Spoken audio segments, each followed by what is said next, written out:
City of Adelaide Council meeting on Tuesday, 14 October 2025. The Lord Mayor is in the chair. This council meeting will be streamed live and recorded for publishing to the internet. Please note that an audio and visual recording is being taken of this meeting. This means your presence at and any contribution you make to the meeting may be collected, used, disclosed or published publicly by the council, including transferring outside Australia. Council acknowledges that we're meeting on the traditional country of the Kaurna people of the Adelaide Plains and pays respect to elders past and present. We recognise and respect their cultural heritage, beliefs and relationship with the land. We acknowledge that they're of continuing importance to the Kaurna people living today, and we also extend that respect to other Aboriginal language groups and other First Nations people who are with us this evening. The Council acknowledges the vision of Colonel William Light in determining the site for Adelaide and the design of the city, with its 6 squares and surrounding belt of continuous parklands, which is recognised on the National Heritage List as one of the greatest examples of Australia's planning heritage. We pray for wisdom, courage, empathy, understanding and guidance in the decisions that we make, while seeking and respecting the opinions of others. May we in this meeting speak honestly, listen attentively, think clearly and decide wisely for the good governance of the City of Adelaide and the well-being of those we serve. I now ask all those present to stand in silence in memory of those who gave their lives in defence of their country at sea, on land and in the air.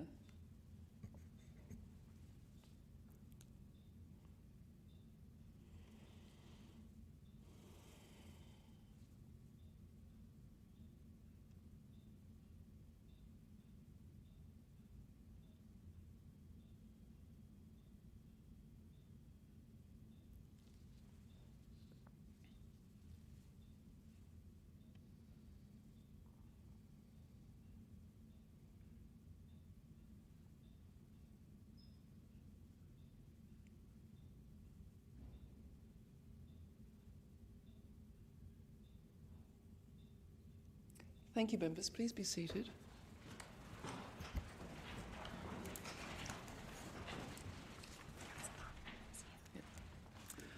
Leave of absence this evening is for Kabardam, Giles and Stephen Tritt.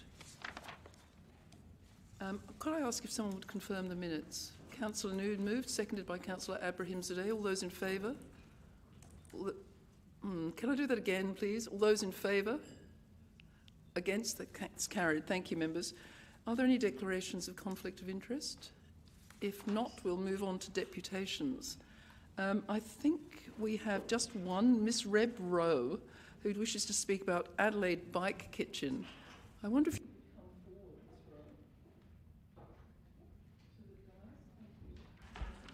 forward, Yes. Hello? Yep, great. Thank you for listening to my deputation, for having me here. Adelaide Bike Kitchen is an independent, volunteer-run community bike collective. We help people learn how to fix their own bikes in a supportive, affordable and fun way.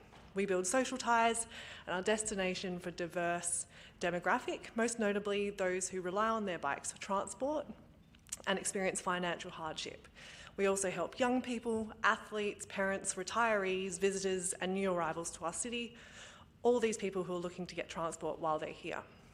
We provide a low-cost, high-value service to cyclists and the wider community, as well as provide a place for people to volunteer, contribute to the community, help others and meet up. Each year, Bike Kitchen holds 125 public workshops run by 50 volunteers for up to 70 members, as well as general public walk-ins, fixing almost 4,000 bicycles. We do this to keep people riding, to reduce carbon emissions, to save money for riders and infrastructure builders like yourselves, and to save perfectly good bikes and parts for becoming trash. Bike Kitchen also represents an essential third place for our community members. We really do deliver on all triple bottom line objectives. We currently occupy a renewal SA building for a cheap rent, which enables us to remain open. After 13 excellent years in Bowden, we do have to move out by the 31st of January 2026. We've been working with the City of Charles Sturt, who is our current council, as well as Renewal SA, to explore ways of remaining in Bowden. However, we now see that the pressure of the looming deadline and the real and unfortunate likelihood that we will need to close. So we're looking further abroad. We did start our life in the City of Adelaide on Angus Street. We had to move out when that building was knocked down, and so we would love an opportunity to come back. We've received approximately 1,900 petition signatures where community are asking decision makers like yourselves to support us to relocate.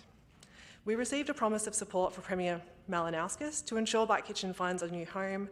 However, Renewal SA's assistants, who were tasked by the Premier with the job of finding us a new home, has been limited in efficacy. This is why I'm presenting you with this to you this evening, because we continue to explore all options in an attempt to find a solution for ourselves. The value statement, which was shared around to all of you today, contains critical information about Bike Kitchen, what features we need in a building to keep our workshops rolling, and some ideal features as well. Over the 13 years that we've spent in Bowden, we have become ingrained in the community. The City of Charles Sturt recently undertook community consultation as part of the Bowden Urban Village Precinct Review. Community feedback identified there was a clear desire for Bike Kitchen to remain in Bowden, and a key part of what is working in the precinct, because residents saw that we were contributing to the safe and calm streets and the culture of the suburb. We know that the work we do helps people to start and continue with bike riding as a form of active transport. We help people build community ties for young and old alike, and regardless of background or context. We help loosen the grip that the private vehicle has on our streets, communities and spaces, but we do it in a really pragmatic, supportive and joyful way. Adelaide is the 8th least affordable major city in the world. It's tied with San Francisco. The only way that grassroots community organisations like ourselves can provide their important services is through secure access to affordable spaces. We've been providing an essential service to community, helping the city generally achieve your strategic objectives and your values for 13 years. We've done a really good job of this. We've done it quietly, consistently, and with professionalism and real care, and on the cost of an oily rag. We have an enviable reputation with fantastic results, and we really do just want to continue doing what we're doing. Finding a place to relocate to on a long-term basis is really key. So the purpose of my deputation is to raise with you that we have this issue, that we do see that Adelaide Bike Kitchen and Adelaide City would be a fantastic pairing up again, and that we would love to understand if there are any underutilised spaces that we could relocate to and look to explore it with you. So I'd like to ask the City of Adelaide and you individually as elected members the following. How can the City of Adelaide assist and support Bike Kitchen to find a permanent workshop location and or a temporary meanwhile place while that permanent option is being worked up? What contacts and networks do you personally as councillors and elected members have connections to who may be interested in partnering with Bike Kitchen? Do you know of any buildings, vacant land or underutilised spaces which we could explore and potentially funding mechanisms which are available? And finally, I'd like to know how council might be able to follow up with me following this deputation. That's it. Thank you very much. Could I just say you sent a slide deck in this afternoon. Could I distribute that to all members? Would that be appropriate? I think I already have. Oh, yeah. Has it gone? Okay, Yeah. Thank you. Thank you very much. You're welcome. Lord Mayor, a procedural. I'd like to move a motion without notice on this topic, and because we've had a deputation, ask if that motion without notice can be moved forward to this point. A procedural motion, which would quite simply ask administration...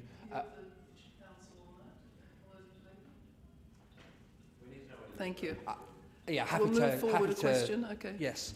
So a motion without notice that the City of Adelaide administration, or that the administration, work with Adelaide Bike Kitchen. I'm happy to second, by the way. Renewal SA and other stakeholders in assisting the Adelaide Bike Kitchen in finding a new home. And obviously I would leave how that would look to the expertise of the administration, Lord Mayor. Can we just tidy up the typos? It's seconded by Councillor Davis. I mean, can we say a new home within City of Adelaide? Because I don't want to be doing it. I don't want to be finding them a lease in Victor Harbour, for example. Yeah. One thing, if I may, we would love to move into the grandstand building in the Victoria Park parklands. I know that that's probably in process, or you have your own process for it, but if I could plant a seed, that could be fantastic. And it's in the Velo precinct. Could I just ask if we could find a new temporary or permanent home, because that seemed to be part of your submission also? Yeah. Thank you, yes. New temporary or permanent home. How's that? I'll mover and seconder. I'm happy with that, thank you. Yep. Nobody's going to speak against it, are they? I'll just say I have been liaising with one or two of the wonderful volunteers at Adelaide Bike Kitchen. I'm aware of the wonderful stuff that you do. I have put in a request previously around that particular location, and to find out I think we just missed the cut-off for the grandstand, but with the will and support of the council, that provides additional emphasis to the administration, who are wonderful people themselves. I'm sure will do their utmost to try and assist you in finding a new home. So thank you for your deputation. Thank you. For your seconder, Councillor Davis. Yeah, quickly, thank you very much for coming in. I think it's the least we could do, and I absolutely applaud your work. It also seems to me that there's a lot of synergy with men's sheds as well. So I know that there are a number of men's sheds organisations around the place, and that might be a good way to collaborate. And they often have council space which is available, and then potentially a whole raft of volunteers for you to assist in your venture as well. So thank you. I commend you and wish you every luck, and if we can help, please let me know. Thank you. And does anyone want to speak against this? I can't imagine anyone does. No? Councillor Kouros? I'm sorry? Just a moment, we've got a typo to tidy up from the CEO. Through the presiding member, to make this a direction of council, it should be that council requests the administration work with. Thank you for that. Councillor Kouros? From my understanding, Lord Mayor, that some of this work has already been done for at the bus station. We Adelaide Community Bus. So I can't remember the organisation in the bus station. Yeah, that's right. Thank you. And I know that administration have done a lot of work in trying to find a location for them. How did we go about with finding locations for them, and especially at the grandstand there? Did that work? Through me to the CEO. Through the presiding member, Mr McCready. Through you, Lord Mayor, we worked very closely with Bikes for Refugee, and we were unsuccessful in finding a location. We did have available certain spots which have now been occupied, but they've since found another location. And do we have our own buildings that can accommodate the needs of a bike shop or this? Through me again.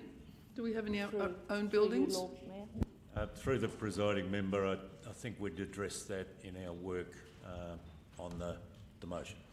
We did that work already for the refugees, for the refugee bike.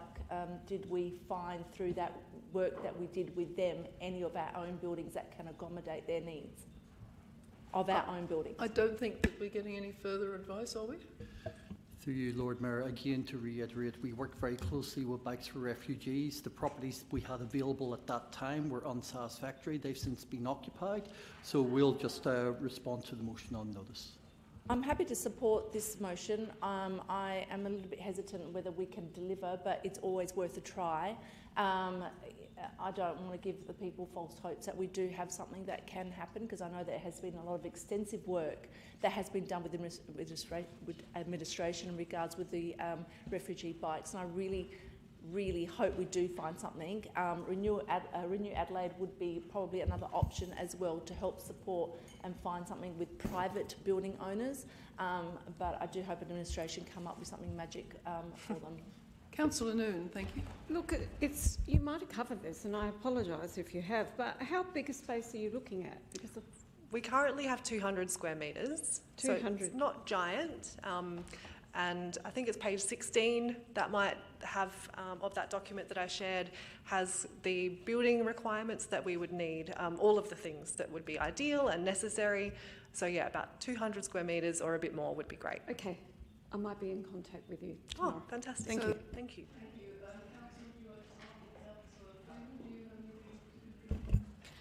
Yes, if I could just confirm, I think the suggestion for Renew Adelaide to be involved here is really pertinent, because this is a community land use that's currently functioning with peppercorn rates, and I think that any temporary or permanent home within the City of Adelaide similarly would need to have a comparable accessibility. So I just wanted to confirm, when we request administration to work with Adelaide Bike Kitchen, does that involve Renew Adelaide, or would it preclude Renew Adelaide? Through me to the CEO. Through the presiding member, Renew Adelaide definitely fits into the other stakeholder category. Thank you, Sir Councillor, Deputy Lord Mayor. Sorry. Just to thank my fellow elected members and yourself, Lord Mayor, for your indulgence in this motion and positivity in supporting such a wonderful community asset. So thank you. Thank you. Thanks for listening. With the agreement of the Council, we'll leave the rest of the motions on and off notice till the... Yes, we'll put this to the vote, I'm sorry. All those in favour? All those against? And we'll leave the rest of the motions on notice till the place in the agenda. Could we now move on to petitions? We have none. Item 11, which is the Audit and Risk Committee. This is just a noting. Could I ask someone that moved by Councillor Martin, seconded by Councillor Davis? All those in favour? Against? That's carried. Thank you, members. We'll move on now to item 12, which is the recommendation related to the LTFP. Can we please see the legal advice? Can I suggest that we defer this? Is this a question? Yeah. Before we move this, can the legal advice please? Can we have something before the floor first, before we ask something? No. The reason why. Moved by Councillor Martin, seconded by Deputy Lord Mayor. I refuse to vote on the motion until the legal advice is tabled in full, rather than just a simple paragraph. I think that we... Through the presiding member, I refer to the advice provided through e-news and email regarding the legal advice. I've seen it. I'm looking for a copy of the full advice. You do not have the floor. You asked a question. It's being answered. You do not interrupt while that's occurring. And noting the comment and the request, we can provide separate copies of the legal advice that was provided via email from Callady Jones Lawyers. Thank you. So, Councillor Martin, would you like to speak to that? Yes, look, Lord Mayor, I'm happy to move this. I'm sorry that we're being delayed in this because the advice was provided and members had the opportunity to ask the administration for the advice before the meeting. Nevertheless, can I ask the administration if it could summarise the process of that advice for those who don't have it in front of them and who didn't receive the email or the e-news? What was the process and what was the advice it received in summary form, please? Through the presiding member, Mr Spartelis. Thank you. Through the chair.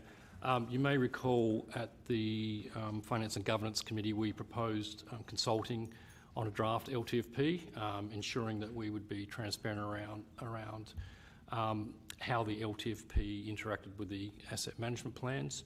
As part of that, we were asked to, I guess, consider how that works with Section 122(1)(b) of the Local Government Act, which seeks consistency between the long-term financial plan projections and the asset management plans.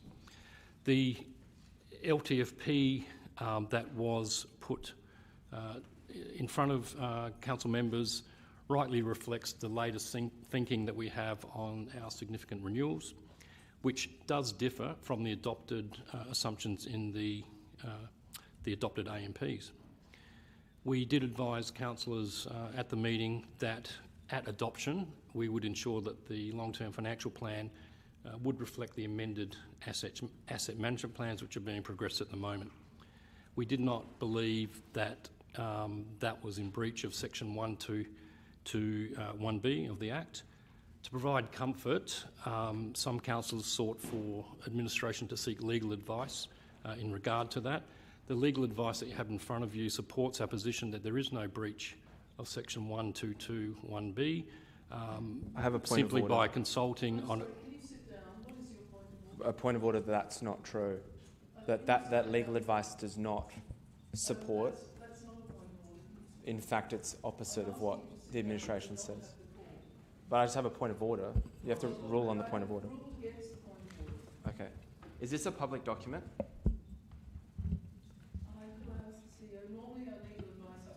Apologies, Lord Mayor, microphone's off.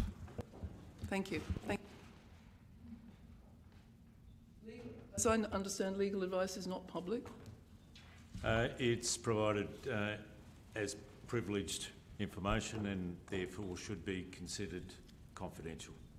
I move that we move into a confidential session to discuss this item so that the council can consider that legal advice, because I need to quote parts of it, because it says very clearly and talks about consistency, and we need to talk about the difference between the proposed long-term financial plan and the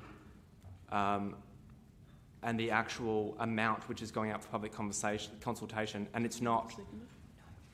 Do we have a seconder? No, we don't, so we move on. Well, this is okay. I'll need to discuss this legal advice then, because this is inconsistent with what the administration is saying right now. Lord Mayor, I was asking questions before I was No, interrupted. I don't think that the councillor can enter into a debate and a conversation across the room. Could you carry on with your questions? Yes, thank you. I ask also of the administration, pages 20 through to 23, detailed changes likely to the previously expected cost of significant renewals, including the bridge and the weir. If those savings are realised, what is the likely impact on the bottom line of Council's asset management plans? Through me to the CEO. Through the presiding member, Mr Spartellis. Yep, through the chair, those savings that are projected in the proposed LTFP would directly come off our bottom line, and particularly around our levels of debt. Can we quantify that at all? In the quantum? Just round figures? I'm sorry, I just missed the second part of that question. The quantum is in the order of $16 million benefit to Council's forecast position. Councillor, you moved the motion. Are you ready now? Yes, I am ready to speak, Lord Mayor. Members, I remind everyone that the motion before you is about going out to consultation. It's not about adopting a long-term financial plan. It's about going to consultation. And part of that process is asking our stakeholders, what do you think of this? Do you have a view? It's not about trying to shape their view, it's asking for their response. And in that context, we have acted entirely appropriately, as indeed has the administration. The point that's being sought to be made is that somehow there's a difference between the numerical assessment of our asset management plans and the long-term financial plan. And the advice is clear. The advice says, well, look, the nexus is there's consistency, and there is consistency. I will not be interrupted. I have a point of order. They're inconsistent by tens of millions of dollars. Excuse me, he's Councillor, misleading the public and misleading the chamber. can you please wait until I've asked Councillor Martin to sit down so I can hear your point of order? Councillor Davis, you now have the floor. My point of order is that to say that the legal advice says that they are consistent, it does not, which is not true. Secondly, Lord Mayor, that's not what I said. I'm being misrepresented. And secondly, my second point of order is that they are inconsistent, the asset management plans and the draft financial plan, by tens of millions of dollars. And this legal advice says a reasonable difference, not tens of millions of dollars. Councillor, I think you might not like the answer, but that's the answer the lawyer has given. That's not a point of order. Have you read it though? Yes, I have. Thank you. And can you see that I've just asked you. Full exact numerical like.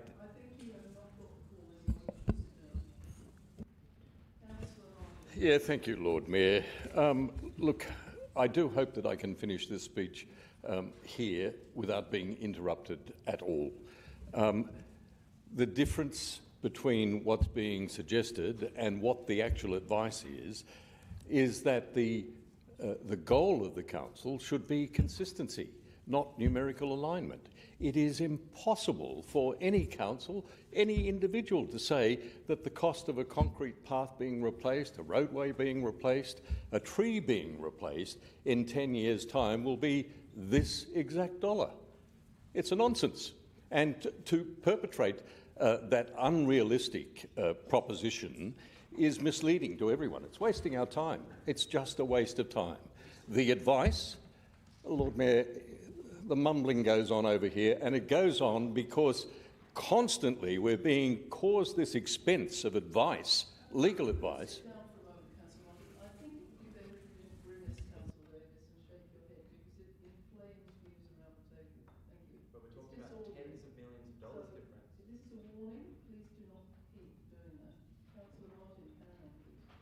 Thank you, Lord Mayor. No one can anticipate the cost of a footpath in 10 years' time, but we can aim for consistency. What we should avoid is incurring unnecessary legal expense.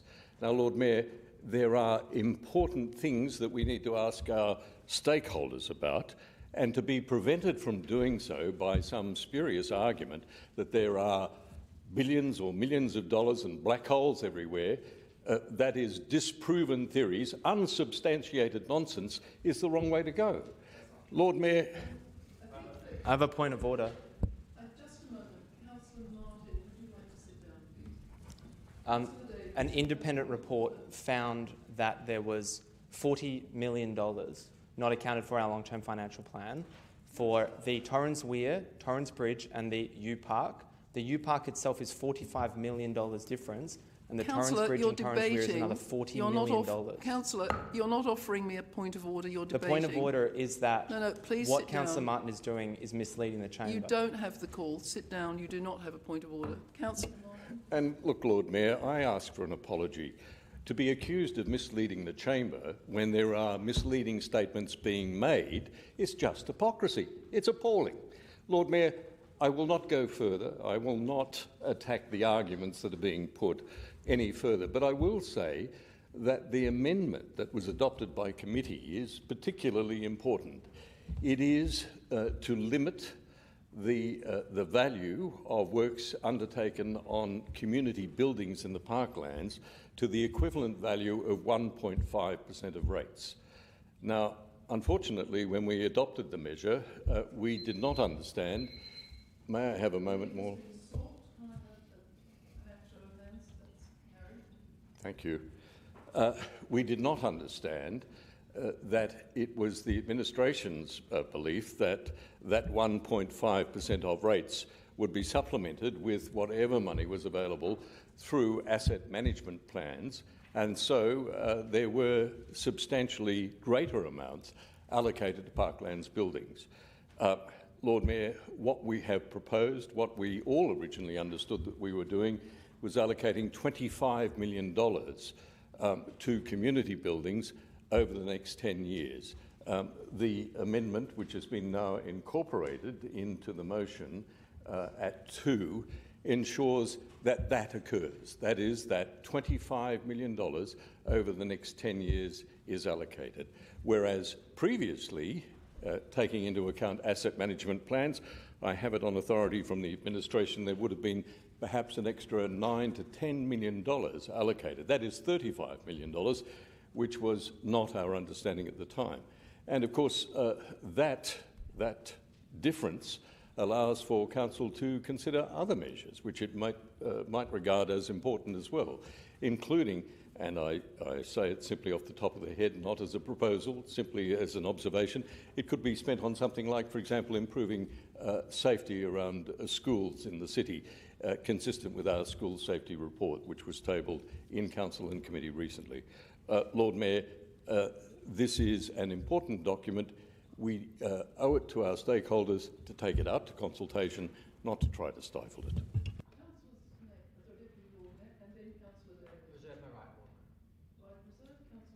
Thank you. I had a question of the administration. What, in monetary terms, is the difference between the adopted asset management plans for the Torrens Bridge, Weir and the Rundle U Park, and the current assumptions within this draft long-term financial plan, could the administration go through each of those items and tell me the difference between the asset management plan that was adopted and the assumptions in this draft long-term financial plan? I'll just ask the CEO if that's a question that can be answered. Through the presiding member, Mr Spartelis, are we able to answer that question this evening? Through the chair, I'm just trying to find the page within the long-term plan to ensure that I'm providing an accurate number. In today's dollars, the difference is 16 million. Over time with indexation, it amounts to just over $21 million. Sorry, my question was, for the bridge, what is the difference between the currently adopted management plan and the assumption in the long-term financial plan? For the Weir, what is the difference between the adopted asset management plan and the assumption in the long-term financial plan? And for Rundle U Park, what is the difference between the adopted asset management plan and the current adopted amount in the long-term financial plan? What is the difference for each of those different classes between the expected value and the asset management plan?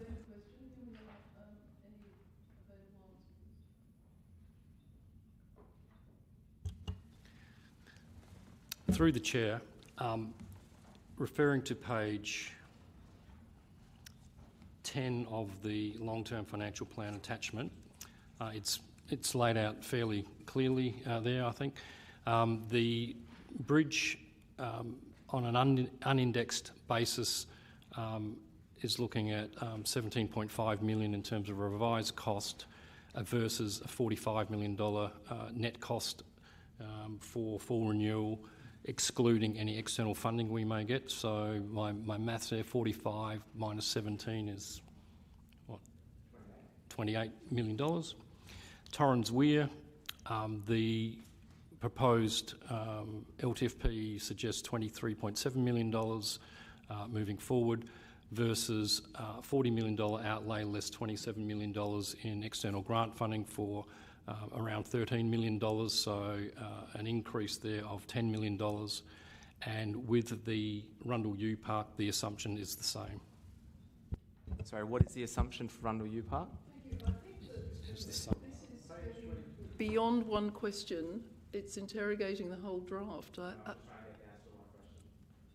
I think that we may have reached the end of the questions. Councillor Davis, do you want to speak to this?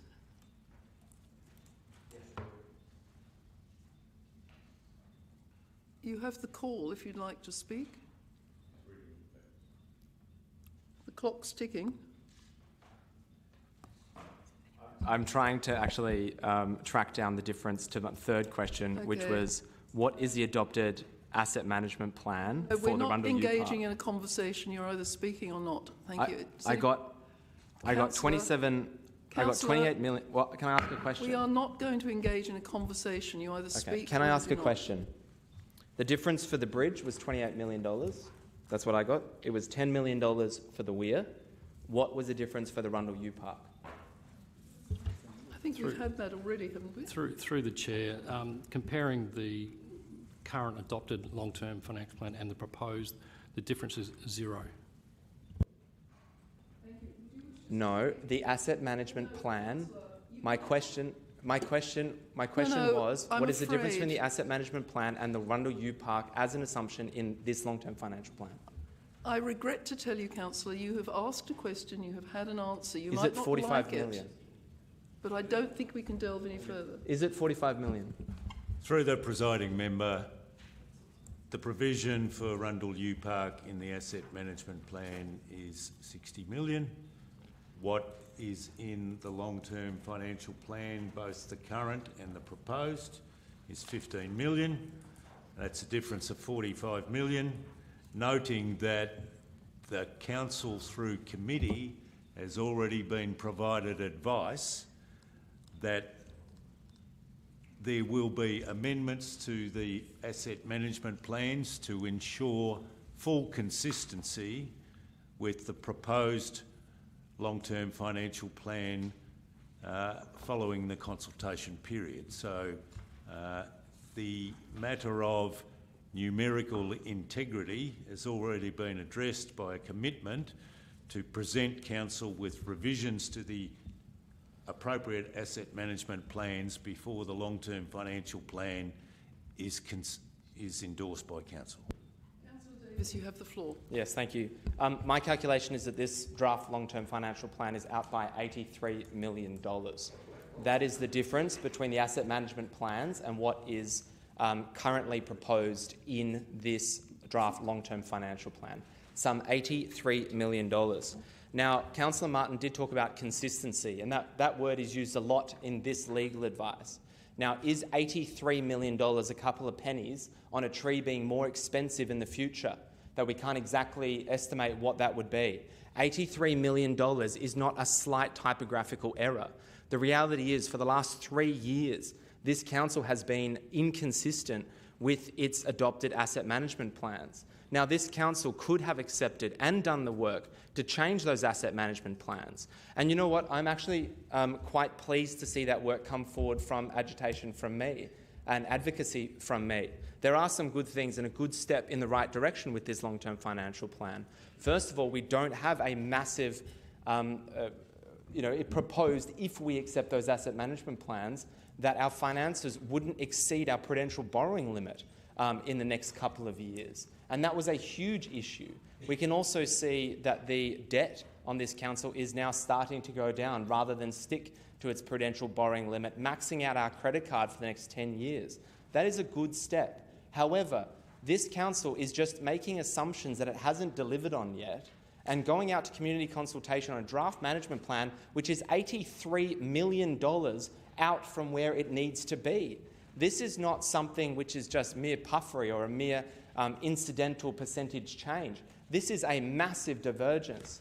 This legal advice here does not support an $83 million divergence. It talks about whether you can have a small divergence of maybe even 5%, 10%, sure, but $83 million is not something supported by this legal advice. So when I asked if it was legal to go to the community and give them a draft financial plan which is inconsistent with section 122, subsection 1B, that advice that you sought did not support that answer. And I'm very pleased to receive that. I encourage every single member to read it. This draft long-term financial plan is an absolute furphy, and it is misleading to go out to the community with it. This council has more than enough time to adopt and change its asset management plans, and it's failed to do that in the last 3 years. Now, we were going off a financial cliff, and ESCOZA warned us of that fact. And our financial management has been downplayed. I've been tried to be ridiculed, but all that independent hit piece did was confirm every single thing I've been saying. Now, I will not vote for this motion because it is ultra-virus. And this legal advice does not support a large variation, and this legal advice that you've obtained does not support at all. It talks about a small numerical difference. So no, I will not be voting for this motion because it is against the law and it is illegal. Thank you for those comments. Are there any other advice? Councillor Kouros. Thank you, Lord Mayor. Councillor Martin is right. This is a really important document, and we have been, I've been consistently for the last 3 years have voted against the long-term financial plan, and thankfully ESCOZA came to the party and highlighted the issues that needed to be addressed with our long-term financial plan. If we didn't have that, God knows where we would be today. So I do thank them for their work that they did, and I thank also Councillor Davis, who has been very much an advocate in a lot of what ESCOZA has brought forward to us, and that we have managed to make things right. As much as we all think maybe Councillor Davis is, I can see people rolling their eyes and thinking that he's crazy, he might have a little bit of a point here. And I'm a little bit concerned that we have, if you look at the figures and what he's saying, and I've written it all down, we have veered completely off. And I am going with administration. I'll vote for this tonight. I'm going with administration. If they think that they have done everything right and they haven't veered off and that we are remaining consistent and that we're not out of depth here, then sure, I'm following your advice on this. But I would hope that you're taking on board what actually Councillor Davis is saying, because there might be some merit in what he's trying to tell you here. I'm not saying that he's 100% right. I'm not saying he's 100% wrong. But we have completely done a big flip on the long-term financial plan. And I thank the work the administration have put in and had listened to the advice from SCOSA. If he wishes to speak, otherwise I'll ask the Councillor Freeman, sorry, and Councillor Marr. Thank you, Lord Mayor. I just wanted to acknowledge that this is a draft long-term financial plan being approved to go out for consultation, and I do note that the legal advice we've received under the Local Government Act is silent on the consistency required for draft long-term financial plans. That said, if there are indeed the alleged inconsistencies, of course, that is something we should be aware of if that does come up during consultation. So I would just like to comment on part 5 of this, where the necessary changes in response, thank you, where the Chief Executive Officer is empowered to make necessary changes in response to the consultation. So I would just like to say that I think the next steps here are really what's key in terms of addressing this alleged inconsistency, making sure we are responding to consultation appropriately. But I would just like to say that that hurdle is still to come, and it's really important that we get this document out now, so not to hold up this consultation process. Thank you, Councillor. Councillor Marr? A question first, please. I was also going to raise about part 5 of this motion. Were any changes made between the committee hearing and now to the LTFP draft? Through me to the CEO. Through the presiding member, Mr Spartellis. Thank you for the question. Through the chair, the attachment that you have before you is the same attachment that went to committee. It necessarily has to be. However, we've already started work in the background in terms of the changes that the 1.5% represents, ready for consultation tomorrow if Council endorses it tonight. Thank you. And I will speak to this motion as well. I'll start by noting that this did pass the committee in the current form presented on your screen, and we supported the change to section, or the added part 2. For the benefit of those in the virtual gallery and the actual gallery today, Local Government Act section 122 part 1, a council must develop and adopt plans which may take various forms for the management of its area to be called collectively strategic management plans, and it goes on to describe what they are and how they work. Subsection 1A, a council must, in conjunction with the plans under subsection 1, develop and adopt a long-term financial plan that relates to a period of at least 10 years and includes a funding plan that outlines the council's approach to funding services infrastructure of the council, sets out the council's projected total revenue for the period which the long-term financial plan relates, and outlines intended sources of that total revenue, such as revenue from rates, grants and other fees and charges. And B, an infrastructure and asset management plan relating to the management development of infrastructure and major assets by the council for the period of at least 10 years. So that is the LTFP and the AMP. The section in question, subsection in question is 122 subsection 1B. The financial protections in the long-term financial plan adopted by a council must be consistent with those in the infrastructure and asset management plan adopted by the council. For me, the key word there is adopted. We are talking about a draft here for a consultation. I understand that Councillor Davis's concern is with the word consistent. Whether he is correct or not remains to be seen. But at this point in time, I think what we should be concerned with here is the word adopted. We haven't adopted anything.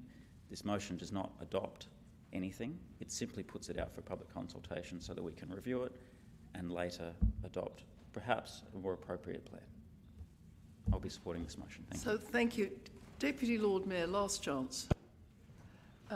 Councillor Martin. Thank you, Lord Mayor. And look, can I refute something that was said a little while ago?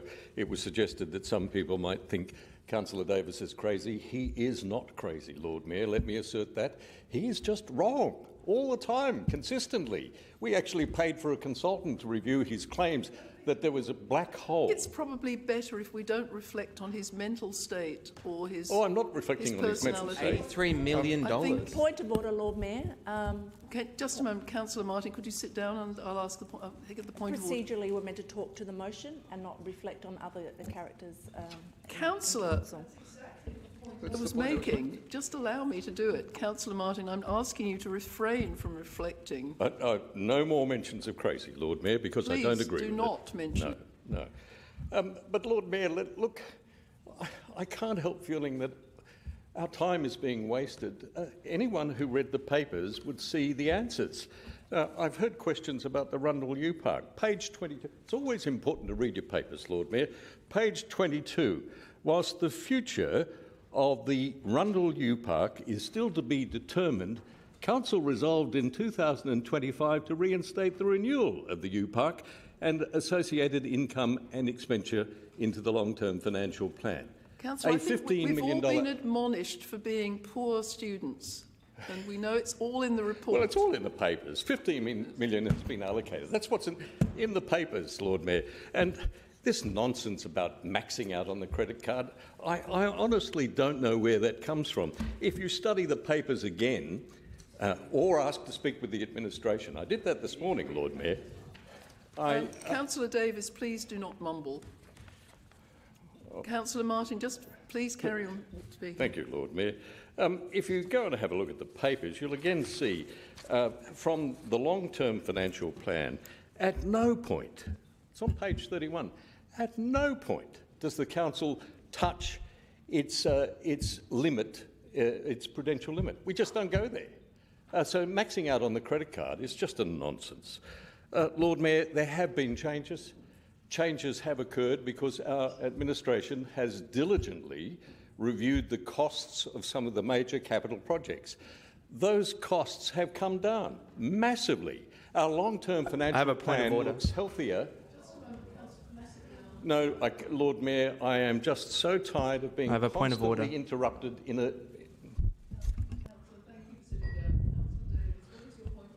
a...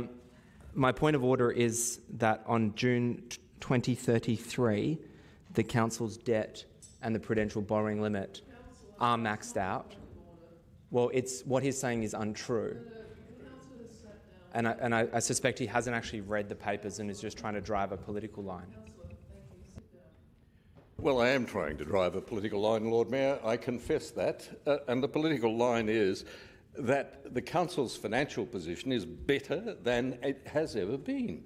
It was in such an extraordinary mess when we came to office in 2022. Multiple cascading operating deficits. Asset management, underfunded, $200 million of cuts. Point of order, Lord Mayor. The long-term financial plan... Point of order, Lord Mayor. Thank you.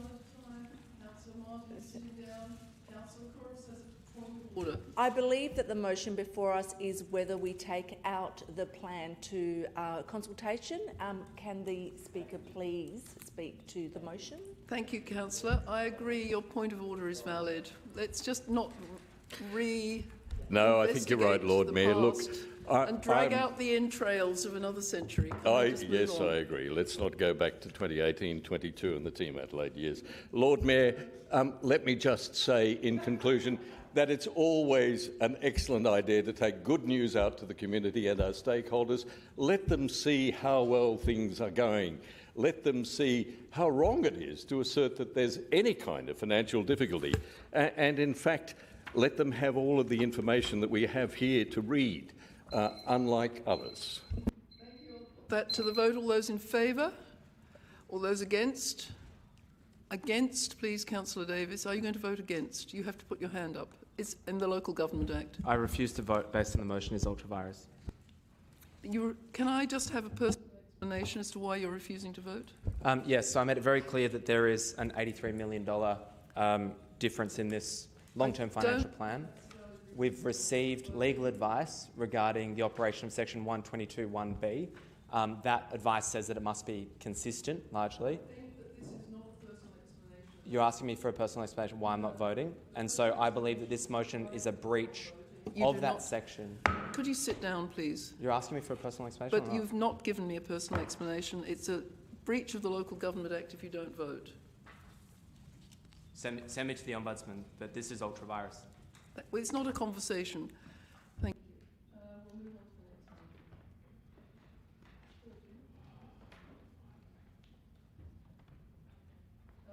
Recommendation of the community services. I'm not sure who the chair is. Councillor Couros, are you the chair? You'll move by Councillor Couros, seconded by Councillor Davis.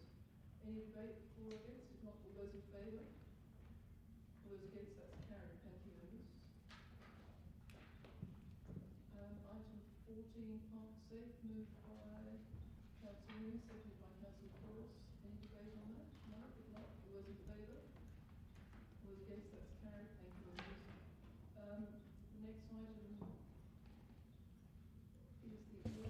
the Apologies, Lord Mayor, your microphone's not on. I'm sorry. Thank you for that. I am extremely grateful for you telling me that because I have previously forgotten to do it. Thank you. Item 15.1. This is noting the advice on the financial statements that have been audited. Councillor Martin moved. Deputy Lord Mayor seconded. Any debate on that? No? If not, all those in favour? All those against? That's carried unanimously. Thank you, members. 15.2, moved by Deputy Lord I'd like Mayor. to move an alternative motion, which keeps part 1 and adds a part 2, quite simply saying that administration removes the remaining netting in Lee Street. And I would seek a seconder or any support for that. We don't have a seconder for that, so we only have a motion as correct. We do have a seconder. Yes, well, to speak to this, Lord Mayor, I appreciate the work that's gone into this, but I'm still concerned with the fact that we've got, I think, 5 of the 9 nets, possibly more than that, still up. And they are, as well as being a danger to the next roosting season or the next migratory season, they actually look quite ugly at the moment. They've collected all this dead leaves. Last time I was looking, it went past, and it looks quite unattractive. You know, I will support other options around Lee Street, but clearly what we did not work. And I did note that there was support from all directions, including my colleague Councillor Davis, in opposing having this netting up. So yeah, I'd like to put this to the floor and just get rid of remaining netting. I think this would be an injudicious thing to do, and I say that because the traders and the businesses in that street have not been consulted on this move. So, I'm sorry? I'm just pointing out that there's been no consultation, and if you wanted to do this, you should consult, I think. But your seconder? Seconder wishes to speak? Yes, thank you. I want to perhaps just ask a question. We believe we received an invitation, calendar invite for a CEO briefing on the tree martins. So I'm sorry, I'm not quite sure of the question. Say it again. Well, the question is, why are we dealing with this today prior to that briefing? Is there a particular reason? I think we were asked to bring back a report on progress ahead of the new season. These are seasonal visitors, and we have had a long history of difficulty in Lee Street and business offence and disruption. So, does that answer the question? It does. So I am still not entirely sure why we're dealing with this today, though, prior to that next briefing that we've received an invite for. Through the presiding member. I mean the motion in general, not just the alternative. Through the presiding member, the report before council this evening fulfils a requirement of a previous council resolution flowing from the last time the matter was presented to council. So we're we're implementing a decision of council by providing a progress report. I share the Lord Mayor's concerns about the direction contemplated by Arm 2. Perhaps... Apologies, CEO. Are you entering debate? Perhaps the council would benefit from a briefing regarding the implications of such a direction.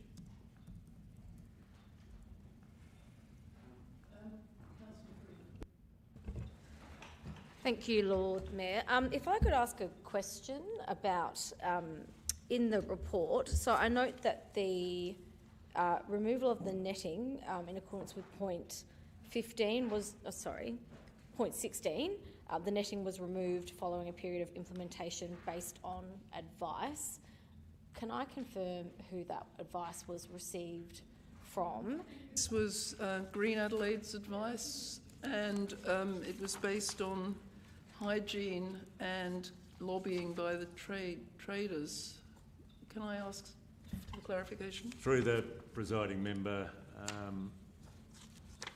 it came as a result of liaison with Dew and Green Adelaide.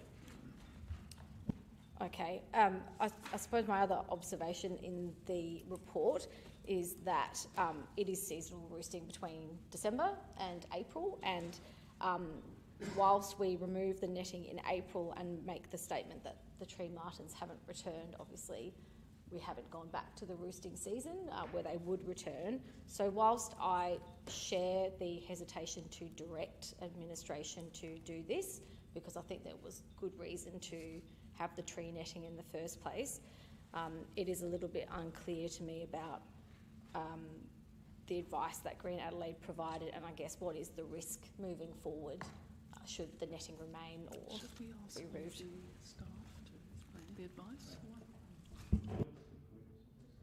Sorry, that wasn't a question, that was just a statement. I apologise, I thought it was a question. Councillor Noon was next. I just want to make a statement that I'm no tree martin expert, and I don't think anyone else is around the room. So at the end of the day, we've got the best people that we're actually collaborating with, people that are advising us on this issue. I think that it's great that we've got this progress report, but we should leave it with the experts. When we meddle in these things, when we don't know what we're meddling in, that's where it causes issues. So I'm just going to support what Council has put forward here, and I'd be interested to hear about the briefing. But at the end of the day, this is not my area, and I don't think it's anyone else's area, and it is very unique. I've just lost the thread. Councillor Marr, have you spoken? You only asked questions. I apologise. Would you like to have the floor? Thank you. I'll note that we have the briefing that I was referring to in my questions is on 25th of November, and Councillor Freeman has noted that the migratory period starts in December. We do have another council meeting after that, so it might be potentially more appropriate to make this direction at that time. It might also be appropriate if that CEO briefing was potentially moved forward, so we're not running right up against the migratory period. I seconded this one for safe debate because I didn't see it coming, but I did want to hear what Councillor Snape had to say. Where I'm at the moment, I feel like we just need a little bit more information. I'm generally in support of this, but I'd also like to hear the briefing first. So that is my stance on this at the moment. Thank you. Councillor Davis. And then Councillor Couros. What is the plan for the next season? Is it to install nets in Rundle Mall? What is the plan? How are we going to prevent what happened last year?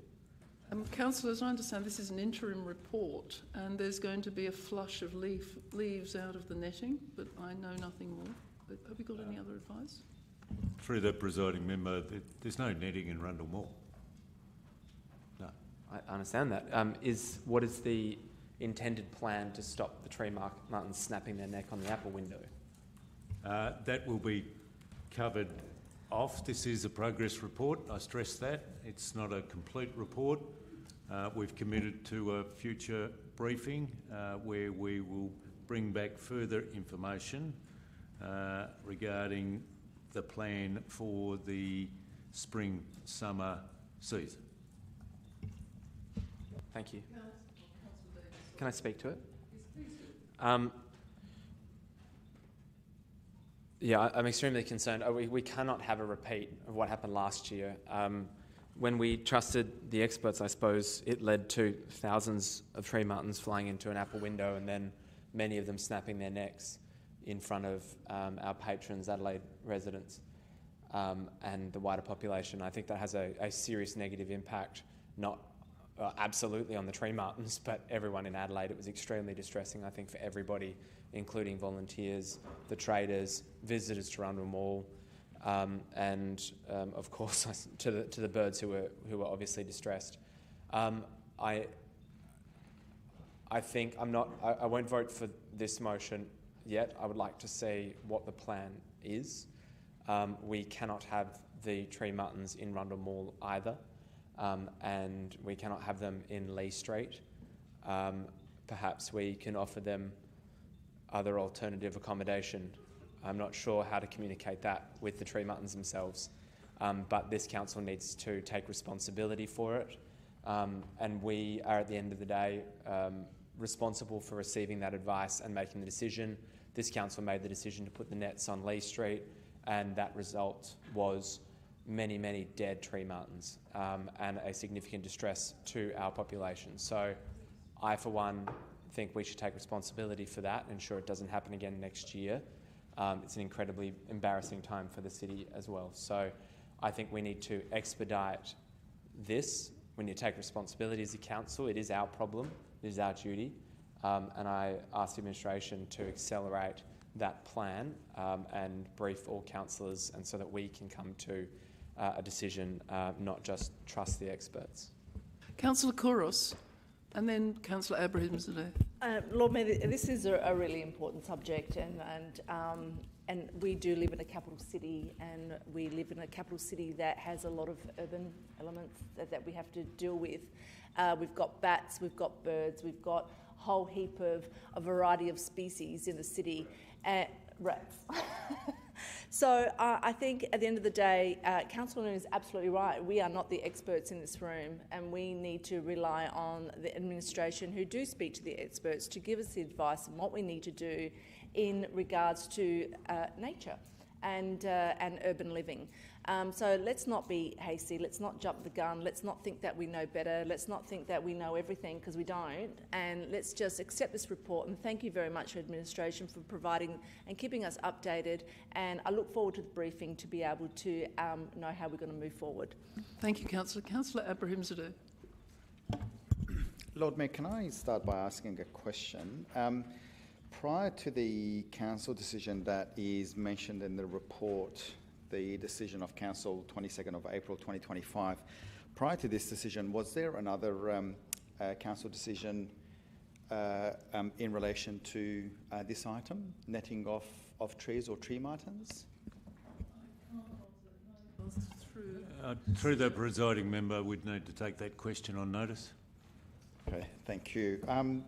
No further questions, and I'll briefly speak to this. I think there was a remark made about the look or the ugliness of the trees that drop dead leaves and how the nets catch these dead leaves. I encourage members to go up and down Lee Street during roosting season and see how ugly the pavers and Lee Street looks with all of those bird droppings and the feathers.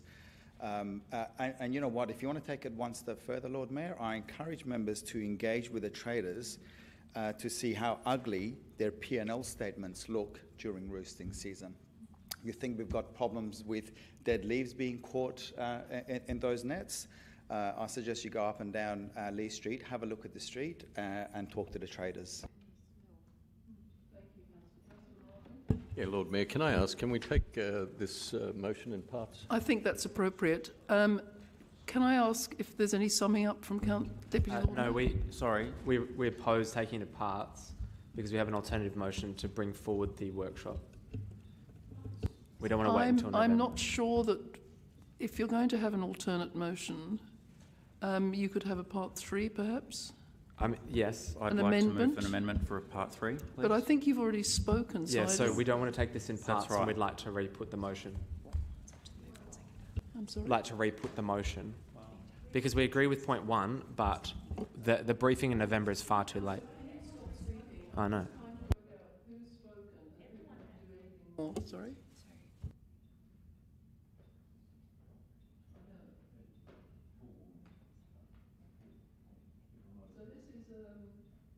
If I might assist, perhaps the best way to deal with this matter is to suggest that if this motion fails, there's a forewarned motion with a different to about bringing forward a briefing, and I'd be happy to assist members in that regard. Yeah, I think that's what Councillor Davis has just done. So am I being asked to put this as en bloc? Yes, en bloc. Is that what I'm being asked to do? I'm somewhat... We can't change it now because it's already 25. Clearly this doesn't have support, but I also do, I'm happy for to support the foreshadowed potential amendment as well. I just want to see a pathway forward here. I just want to say, though, in response to a few of the comments, and I think most of the, if not all of the members do actually care about this issue quite passionately and for the right reasons. No, we're not the experts, but I'll be honest as well, I do trust in the experts, but the experts, even Green Adelaide themselves, are not experts in specifically tree martins. We have lots of different expertise in different areas. The experts in the tree martins were the wildlife rescuers who were coming there every single night to clean up little birds whose nets were stepped because of a decision that we made. So, look, I have serious issues around the timeline. That's the main reason I've moved this. That's why I'm happy to support a potential foreshadowed motion around moving forward a briefing on the issue. But as we're going right now, as Councillor Freeman has alluded to, we're only 6 weeks or so away from the roosting season. We don't have that long. It's mid-October. It's the years flying by. So we need to move on this fast. I did hope Part 2 will be more strongly supported. I do think it's the right course of action. And to answer Councillor Abrahim's question earlier, it was an undertaking from administration upon your concerns being raised in the workshop why we put the netting up. So it was not a motion of the chamber, and I acknowledge that. But so this is where we're up to. It was an undertaking from administration from concerns that you raised in a workshop around the tree martins on Lee Street. That is my understanding. That is my understanding of how we end up in this situation. No, let's not have a conversation. Okay. Look, there's different aspects to this. There's the health aspect, there's the business aspect, and I support both of those. I support looking at alternative ways of supporting the Lee Street traders, but we are a city in a park, a city in a forest, really, and we are trying to increase tree canopy across our city, which is going to create these conflicts between nature and human society. And if we can't find a way forward where we can work together in tandem, rather than having a situation where birds are dying in droves because they're being pushed elsewhere, then we're clearly not doing the job right. So, look, I understand this doesn't have support. I will support the potential foreshadowed motion and hope others will as well. And let's just move forward together and find a solution to this mess. Thank you. So we're putting it on block now. All those in favour? Against? That is... Can you do it again? Against, please. That's lost. Thank you, Mrs. Lord Mayor, I'd like to make a motion and amend it. Oh, you're making it, sorry. Sorry, I kind of jumped in. Do you want it? Sorry. I believe he's reiterating part 1 and going to have another part 2. That's right. And perhaps the administration could assist. General view is that November is far too late. This needs to be done urgent. Okay. Requests administration bring forward as a matter of urgency a briefing or workshop in relation to the Tree Martin action plan for spring, summer 25-26. If possible, if we could do it in a committee, because then we can actually have a motion around it. Through the presiding member, a brief, we can always call a special, that's fine as well. Yeah, a committee workshop, rather than delete briefing, or a committee workshop. Thank you. And that's seconded by Councillor Moore. I'll second, but I'd just like to clarify if we could have this one resolved by the council meeting 11 November for a revisit on that date. I don't know that we'll be ready by then. Can I have advice, please? Through the presiding member, best endeavours. Okay, I think you've pinned it down, Councillor Davis. Do you need to speak again? I do. We need to know what we're going to do. We need to make a decision, and then we do have, I suppose, 2 decision points that we can make. We can remove the netting on Lee Street, or I suppose there's 3 possible outcomes that immediately occur to me. We can remove the netting from all over Adelaide. So there's no netting, where they roost where they will. Secondly, we can leave the netting where it is and take mitigation steps for Rundle Mall, noting that they're also going to shit there, right? Sorry, I should say approve. They're going to defecate on it. People who are shopping in our main shopping precinct, and we're going to have a very similar kind of issue as we did last year. So do we need to take mitigating steps to stop them killing themselves in the Apple window? Or thirdly, do we install nets on both Lee Street and Rundle Mall to try and at least move them somewhere else? And we need to think about potentially where they could go, because my view is that they could well go into, say, a suburban street. I can think of some which have the same geographical, high walls and trees in the middle street that they could go to, potentially like the Lord Mayor's Street, for example, maybe. The trees are dead. But then that would have a much lesser burden on the thousands of visitors that come to Rundle Mall. So there's immediately apparent to me that we need to, as a council, make some decisions around what are we going to stand for, whether it's removal netting, put netting on both Lee Street and Rundle Mall, and potentially other key locations where they might go, or do we just mitigate the disaster that happened at last year? But we need to move on this very, very quickly. So I would think that even if not all information is available, to bring it urgently to a special committee meeting or the next committee meeting, we can, so that we can make a decision on it. Thank you. So I think we know what we're going to vote here, don't we? Councillor Marr, do you need to speak again? I'm happy to sum up. That's fine. Well, you don't know. Councillor Davis would have to sum up. Do you have anything to contribute? No, I don't. No, okay. No, anybody voting to wishes to speak against this? Yes. Lord Mayor, look, I just asked that the administration not be bound by just 3 options. I'd actually like to hear a broader range of opinion, particularly from experts. That would be really helpful in any workshop. I'm sorry, my reading of this is that it's not specific. It's just an open, bring back an action plan. So nobody's advocating netting, removing signs on shop. So I think that it's very open-ended. Yep. Unless there's any other debate, can we... Yeah, I just want to say, no, I'm not advocating for any of those 3 at this stage. I do want to hear from what it is, but to me, that seems like a starting point of decisions we can make. Thank you. All those in favour? All those against? That's carried. Thank you, members. We'll move on to my report. Firstly, I'd like to thank Councillor Martin for chairing the meeting in my absence while I was at the Climate Week in the US. The full report will be presented to Council in due course, but I can say it was a good opportunity to meet colleagues from across the local government sector and also showcase our achievements, as well as seeing our bid team and our advocates working together to get the plan made. On my return, we held our first town hall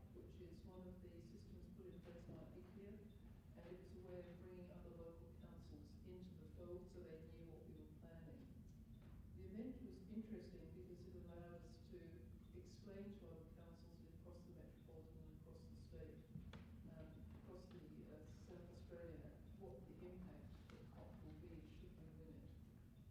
The town hall also has been a focus of a range of activities in the last couple of weeks.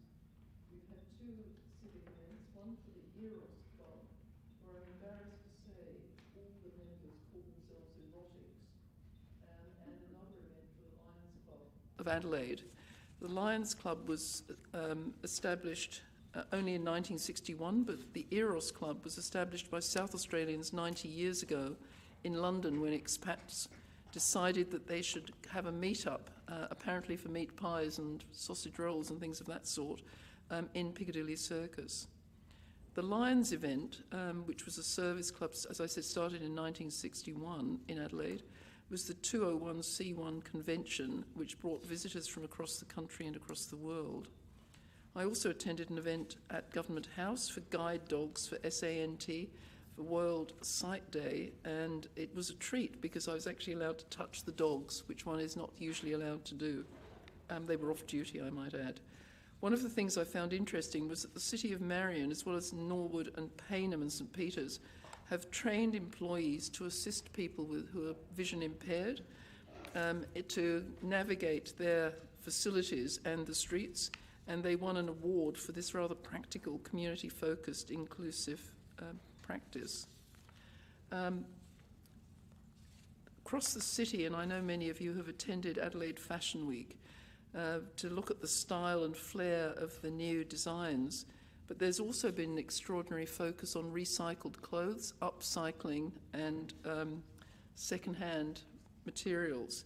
I was pretty shocked to learn that the average Australian buys 56 items of clothing a year, and we collectively send 200,000 tonnes of textiles to landfill per annum. It's interesting that our city has a whole range of amazing shops. If you go to Adelaide Arcade, there are 3 rather glorious fashion outlets for pre-loved clothing. Probably the highlight for many people of the last 2 weeks was the Perryman's Artisan Bakery, which marked 100 years in North Adelaide.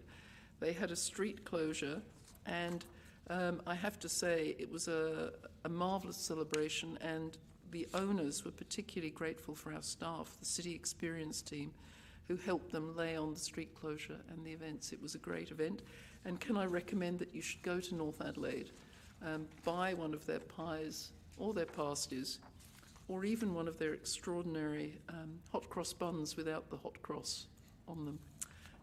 So someone move receipt of my report. Moved by Councillor Couros, seconded by Deputy Lord Mayor. All those in favour?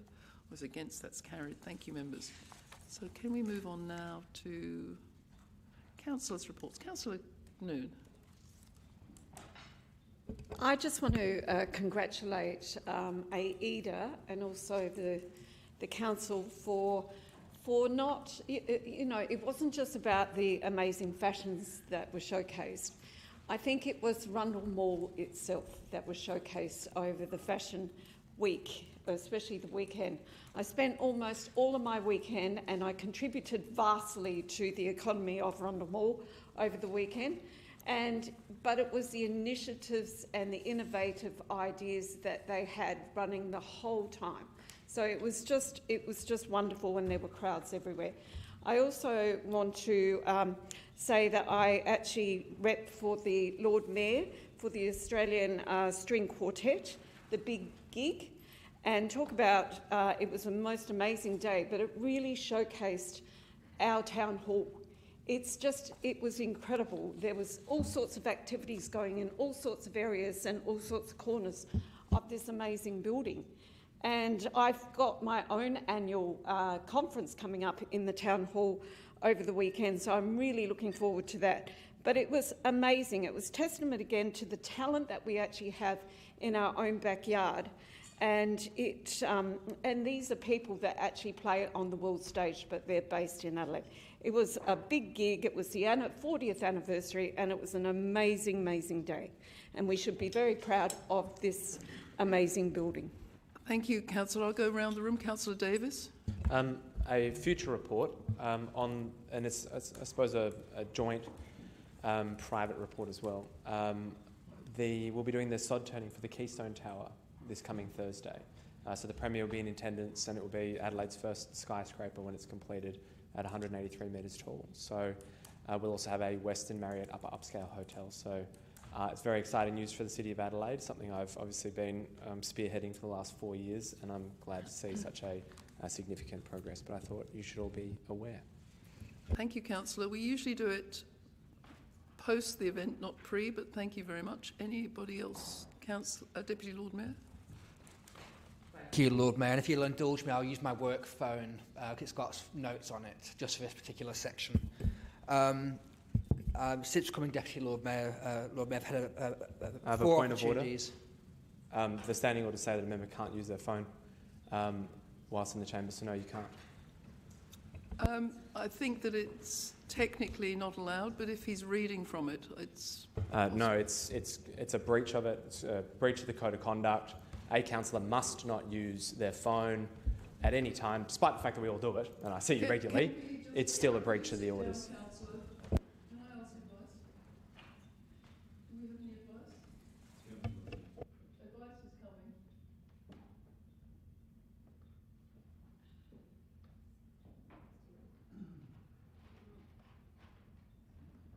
Perhaps we could seek leave of the meeting to allow Councillor Snape to read from his phone. Moved by Councillor Martin, seconded by Councillor Freeman. All those in favour? All those against? Thank you. I think he's got the numbers. It's carried. Sorry? It's carried. It was carried. Just read your speech. It's not a speech, Lord Mayor. It's just a few notes of my tenancies as representing yourself and the City of Adelaide over the last couple of weeks. On Friday the 26th of September, I attended 2 events connected to the Nature Festival. The first during the afternoon was Tiny Artworks on Light Square, and I was joined by Councillor Noon and Councillor Freeman.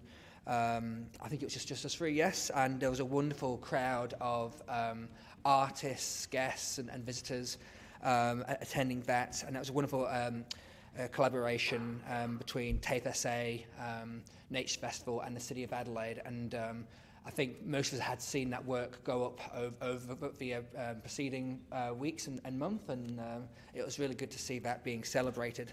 But the main event was later in the evening of Friday the 26th of September, which was the launch of the Nature Festival, where I was able to represent the Lord Mayor and the City of Adelaide at this launch, and spoke of our joy as a city and our achievements and our participation in that festival, of which there are several significant events. So I do encourage people to check out. I think we're still going for another week. On Friday the 3rd of October, I was very fortunate to attend and represent the City of Adelaide at the launch of Pauti Mari, Songs of the East, right here at the City of Adelaide in our meeting hall. And it's an intercultural musical collaboration between Ghana, First Nations people and Afghan cultural representatives, and with a specific focus on the history of our city, and in fact the city south west, which I know Lord Mayor, you and I and Councillor Giles as well have a long association with, and the history behind all that. And I want to acknowledge the work of Jacob Boehm, Dale Cornelius, Sonia Rankin and Feroz Ansari, who are the musicians and artists involved in that fantastic performance. And that was presented by the State Theatre Company of South Australia, and I believe it was a taster of the work to come, and they will in fact be upscaling the event and the performance later in the year. And finally, this morning, I had the fortune of representing yourself, Lord Mayor, and the City of Adelaide at the Long Ride Australia 2025 launch, and it was an absolutely fantastic event. We had dozens of people turn up, and I think we saw 20 riders, so motorbike riders, leave Adelaide on their way to Esperance, Western Australia. And all along this journey, they'll be joined at different pivot points by other groups of riders. I think the main group of which will be meeting at Port Augusta to finish off that journey west to raise much-needed funds for prostate cancer research. Just 10 more seconds, Lord Mayor, not even. And no, it was a pleasure to be there as someone who spent a good portion of my life on the Isle of Man around motorcyclists. I suspect that might have been why you picked me to do that one. Had some great, good quality conversations around motorbike use and rides and the like, as well as more serious conversations, of course, about cancer research. It was a wonderful opportunity. It's been an absolutely fantastic couple of weeks. I want to thank you and the Chamber for the responsibility that you've given me for the rest of this year. Thank you.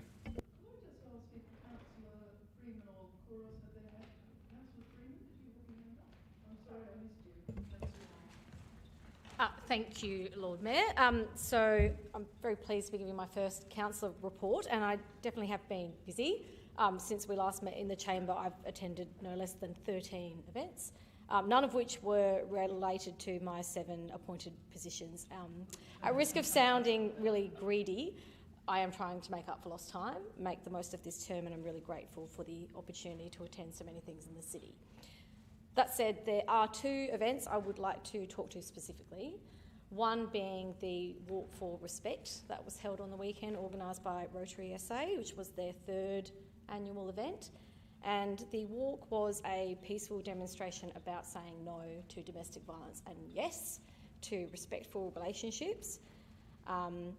This is really important, particularly noting the August 2025 Royal Commission into Domestic Violence report, which I know that Councillor Abrahimzadeh has brought to the Chamber before, and I would like to acknowledge his role on that advisory group, as well as the Zara Foundation for their support for the walk on the weekend.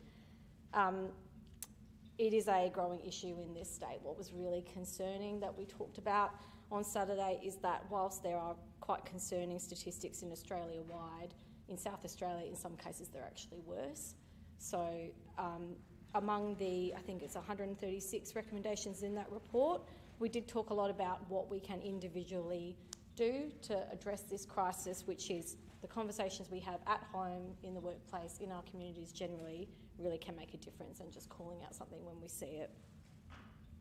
Secondly, I did attend the Adelaide Bike Kitchens workshop last week, and we've talked about it at length, so I'll try and keep it short. Just a few observations I had of that workshop. First of all, what Reb said earlier about it being a really diverse community was absolutely true. There were grandparents there with their grandchildren, young, old, people from all walks of life, and it really isn't just a bike workshop, it is about community. I think there's few community uses like that in metropolitan Adelaide generally, where it's not just teaching you how to, it's not just fixing your bike for you, it's actually teaching how to do it. And I did think about the bike tool stations we have in the city, which are great if you know how to use them. So what an amazing community contribution to actually teach people that skill. Finally, what was interesting to me about the people I spoke to at the workshop, not only were none of them wearing Lycra, which frankly I was a little bit disappointed with, but a lot of them, like me, also do drive. I think at the moment there is a lot in the media about you're either a cyclist or a motorist, but the reality is most of us are both. And I would just like to really make that point tonight.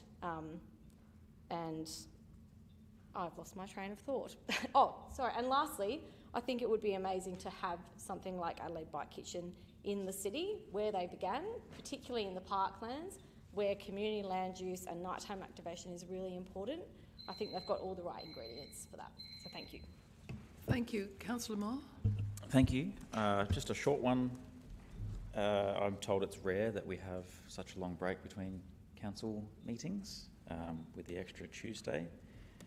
I've attended several events in the last couple of weeks. The Town Hall COP, which was one of the highlights, Garden East presiding officers meeting, and a subsequent site visit to Garden East area on a Friday night to see some of the concerns that they'd raised firsthand. I attended Adelaide Fashion Week. I celebrated my birthday by attending a runway event about wedding dresses. I was wearing my leather jacket at the time, so I didn't quite fit in. My partner, of course, was wearing a wedding dress from a family member, so she fitted right in. Adelaide Fashion Week as well, I ran into Alexandra of Alexandra Lingerie at their Rundle Mall activation, and we discussed all things physical stores, small local business and specialty stores, which is something that Rundle Mall does really well. I've met with a couple of dozen residents about the Hutt Street development, speed limits and regular street parking and residential parking zones. And the highlight of the last couple of weeks is I've hosted my first committee meeting, CFG meeting, and thank you to all the members for providing the full experience. That's it. Kouros, did your hand go up? Councillor Martin. If not, we'll put it to the vote. Those reports be received. Moved by Deputy Lord Mayor, seconded by Councillor Freeman. All those in favour? All those against? That's carried. Thank you. Now we're moving on to item 18, which is motions on notice. Number 1, Councillor Martin. Yes, thank you, Lord Mayor. I need a seconder, I'm imagining. Thank you. Look, before I speak to it, may I just ask a question of the administration?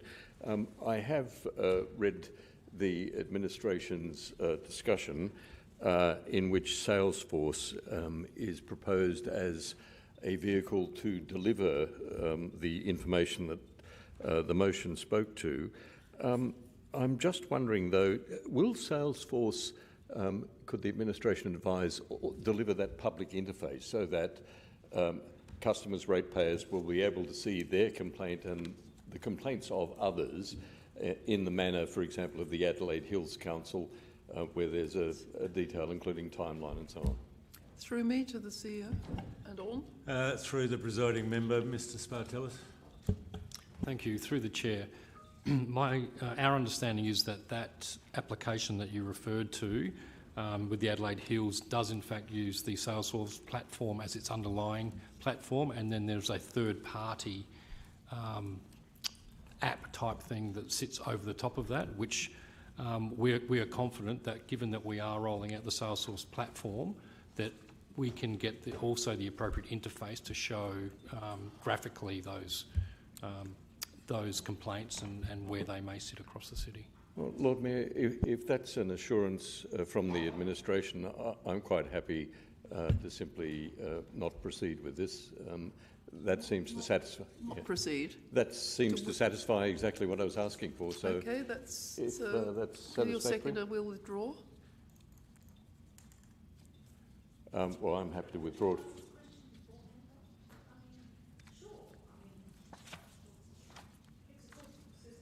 Well, I have the assurance I withdraw it. Withdrawn. Thank you. Let's move on to the next one. Your next item is 18.2. This is relating to roller doors. Roller shutters, I apologise. Look, thank you, Lord Mayor. I sent to elected members earlier today an image of safety shutters, which are springing up all over Adelaide, broader Adelaide, but increasingly in the suburbs.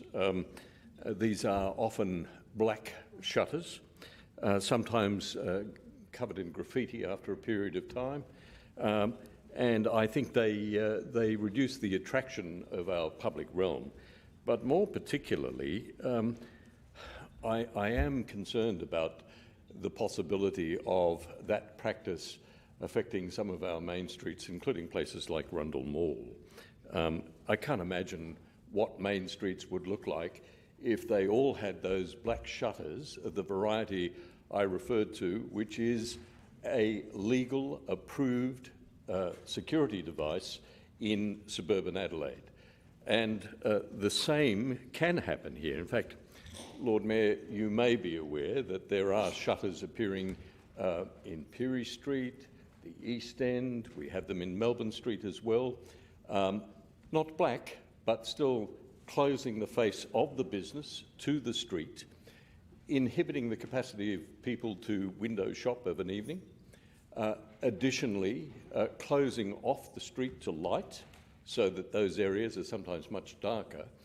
But more particularly, I'm concerned that there is an increased, a heightened risk of threats to personal safety in areas where there is reduced foot traffic, reduced light, and a sealed public interface with businesses. Now, fortunately, the extent of these in the City of Adelaide has been limited because of the interventions, as the notes from the administration suggest, because of the interventions of the administration. They have been able to persuade people applying for these things to install something that is a bit more friendly to all of the things that I mentioned, that is appearance, ambience, safety, and that interface. But that is because of the good endeavours of our administration. The code, the building code, the PDI, actually mandates roller doors of any description, despite what the preference of our administration is. May I have a moment longer, Lord Mayor? So may I just say that there is limited option. There are limited options here, clearly. Limited options, Lord Mayor, in regard to... Indeed, and the administration has put forward a proposal. If this motion is adopted, it will attempt to persuade the government to amend the PDI Act in order to ensure that there is an development application process that accompanies the installation of roller shutters, so that we can be certain that they are user-friendly, that they are clear, they provide security, they provide lighting, and they provide the capacity for people to move around in areas where they might otherwise not be inclined to because of the closed-off nature. Lord Mayor, I can't imagine, if you saw that image today, what Rundle Mall would look like, or O'Connell Street, or Melbourne Street, or Hutt Street, or any other location in the city, if the administration didn't have the capacity to deal with applications through an amended PDI Act. And so, look, I ask members to support what is a discussion for the administration to have with government about the required amendment to the PDI Act to ensure that there is a kind of development associated with security that is satisfactory. That is all I'm asking for. It's Councillor Kouros, and then we'll ask the seconder.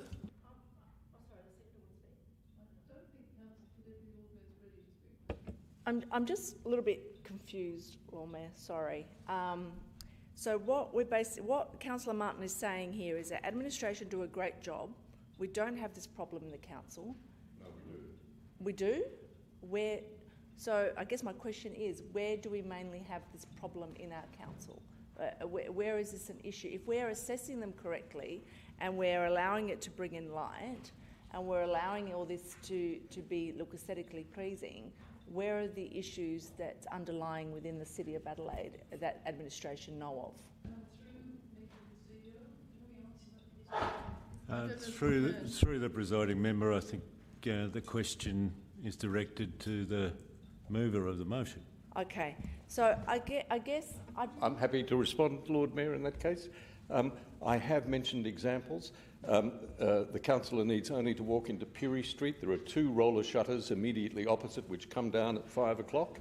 There are 2 in Melbourne Street, one midway down the block near the restaurant strip. There's another one associated with a business on the corner of Jerningham and Melbourne Street. There are several in the East End. There are acceptable versions in Rundle Mall so far where they are translucent or transparent, and that is the issue. So the motion is asking that administration prepare a report on when and where it's acceptable to install roller shutters to business frontages. So I have no problem with that if that's what the mover needs to know. And opportunities to improve current practice and streetscape amenity. Being a report, I don't have a problem with. Can they detail also in that report how many businesses or how many places have got roller shutters? That would be great to understand. I don't want to put administration under an unnecessary workload, but it just would be good to understand how this is affecting the city. And also, it doesn't say anything about in this motion about speaking to the government, so I don't know. So I think it's unreasonable to expect the council to do an audit of the city. So But don't we Surely have it under a that's not a development reasonable application? request, is it? Do we have development applications that we? Well, in that report, what will it provide? I'm just trying to understand what we're going to get to with this. I'll support it. It's a report, but I just don't understand where we're going, what path we're going down on this, and how much. Is there any chance of helping the councillor? No. It doesn't seem very directive. This no? motion. No. Okay. Yeah, we'll have to report back. I'm sorry. Let's put it to the vote. Councillor Freeman. I nearly got away with it, didn't I? I'm just a little worried that we're thinning out and we're going to be in quorate if we don't get going. Yes, I'll be swift. I agree with Councillor Couros. I think a report would be good just to substantiate the concern. How many businesses are we talking about? What impact is that having on the street? Inactive frontages are a really poor outcome for the city, particularly during the day, but I would like to understand how much of a problem this is. In the development of opportunities to improve that, I think it's really important for administration to outline the limitations of what those opportunities might entail. Accepted development is prescribed by the regulations. There is quite a detailed process to amend them, whereas developing guidelines that are for information only would be much more straightforward. But I think if that could be detailed in a report, that would give us a better idea of whether this is actually feasible and the effort is worth the outcome. Just quickly, I'd like to highlight that there is a question on notice that we've received an answer to that appears later in the meeting regarding a citywide safety and security audit. This is just a bit off message. What? Well, the reason for having a security roller shutter obviously relates to the security of the premises, and we've got a question on notice about that matter. It'd be good to know in this report, when they're referring to these development applications, if they provided any justification for, for fitting these devices to their buildings. I think we have to trust the administration to do the best they can. Yeah. The recommendation. So. I'm happy to see the report. Dare I suggest we put this, all those in favour? All those against? That's carried. Thank you. Councillor Noon. Okay. Seconder? Seconder? Oh, second. I'm happy to second for the sake of debate. Okay. Councillor, the Deputy Lord Mayor seconded. Thank you. I have tabled this motion to progress this precinct review. I tabled a motion back on the 22nd of August 2023, over 2.5 years, over 2 years ago, and that was to increase the precinct funding, predominantly to support the development of strategic planning, and that was actually on the back of the East End Strategic Planning Day, where that was privately funded. I then asked a few questions to discover that the precincts had not received at that point in time any increase in funding for around 20 odd years. I'm a little disappointed that we are over 2 years down the track. That motion, although that was about funding, I recall the discussion, and there was an alternate motion or an amendment that predominantly did support that increase, but subject to the review. So I did not think, and I agreed at the time, I did not think that it would take this long. Now, I know that there's been a couple of workshops. There's been a workshop over the period that there was no Central Ward councillors. And I'm aware, as per the report, that that was on the 10th of June, and there was an undertaking to share this information with the precinct groups, which I believe occurred on the 21st of July. I am also aware that this was a very positive meeting with the precinct managers. Most of the information, I can't talk about what was in the report because it's all confidential, but at the end of the day, I have been advised by the precinct, by a few of the precinct managers, that they were extremely supportive of this report, and they're very they're wanting this to progress. And what we need to do is to progress this, and we need to to progress this, we need to get the precinct managers involved with the next step. They're the best people to talk this through with. They're the ones on the ground. They're the ones that actually have much more knowledge than us, that can guide us and give us really good feedback on what we're going to table and how it could work and how it should work, and we should listen to them. Because, and I think we, as a elected member group, have gone far enough before we get that feedback from these precinct managers. And I know that they're very keen to collaborate across the city. They see the benefit of collaborating together. There are differences in each of the precincts which they all recognise and we recognise, but I think it's really important now that we actually progress this, that we get their input, that it comes back to council, and that we're able to actually take this to a committee and then take it to council before the end of the year, which would be really good, people. Councillor, could I just ask if you definitely want this to come back on the 9th of December? Because if you look at 3.3, the administration were planning to bring it in November. I'm quite happy to change those timelines. So it would be for consideration a decision not later than the meeting on the 9th. That would cover it, wouldn't it? Yeah, I did actually consult with administration, so I didn't see the report until the motion was Can we take published. that variation? Of course, yes, Lord Mayor. Okay, that's all right. Procedural, out of an abundance of caution, because I am genuinely wanting to hear the arguments around this, should we go into confidence just so that I can hear a robust debate, just to be safe? I'm genuinely open to both sides. I'll seek advice, but my sense is that this has been dragging on for so long. We just have to deal with it. It's become a sore that needs lancing. Through the presiding member, I note that each element of the motion considers the matter of confidentiality at each step.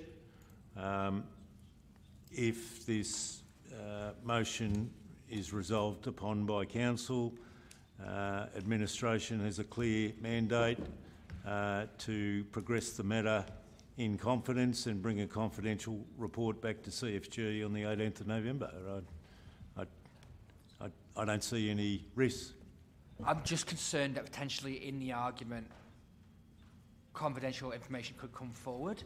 And I'm hoping for a robust discussion about this because I am on the fence about it. I'm just being extremely cautious. I'm not planning to say anything specifically myself. Through the presiding member, the motion as proposed is clear. It's effectively administrative. The administration comment reflects our ability to progress it. If you want to debate it for the rest of the night, that's a matter for the members. I think that we need to get on with this, to be honest. I mean, we either kill it completely at the next meeting or we approve it. And I think that there's a view that we need to approve something. Councillor Martin. I would like to speak to this, Lord Mayor. And look, we are in somewhat of a bind because we can't talk about the detail. That has all been in confidence. During the hiatus where we had no Central Ward councillors, and so I can say I think proposals were developed. It was the view of Councillor Kouros and Councillor Davis that those proposals should be made public, and Councillor Noon has that view also. Well, no, you've always said that publicly as well. All right.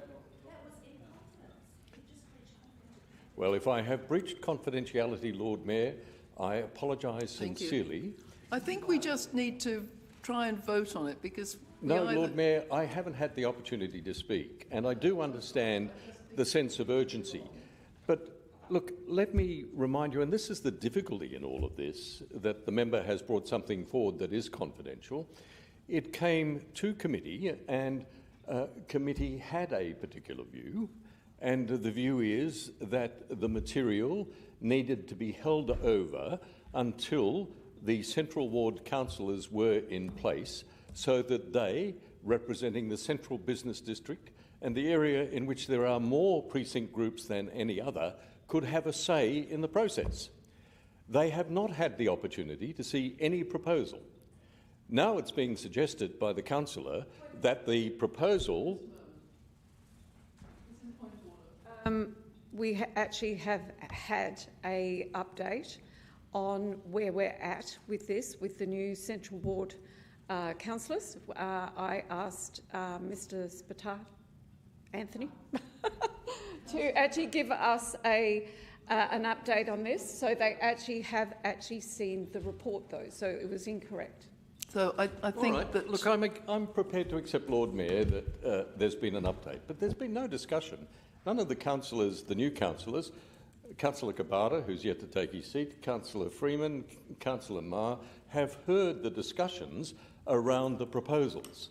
So it is proposed in this motion that what has not been agreed by committee or council, but which is the administration's recommendation, should go without the approval or knowledge, at least of the arguments, of all of the council to precinct groups for a discussion in confidence.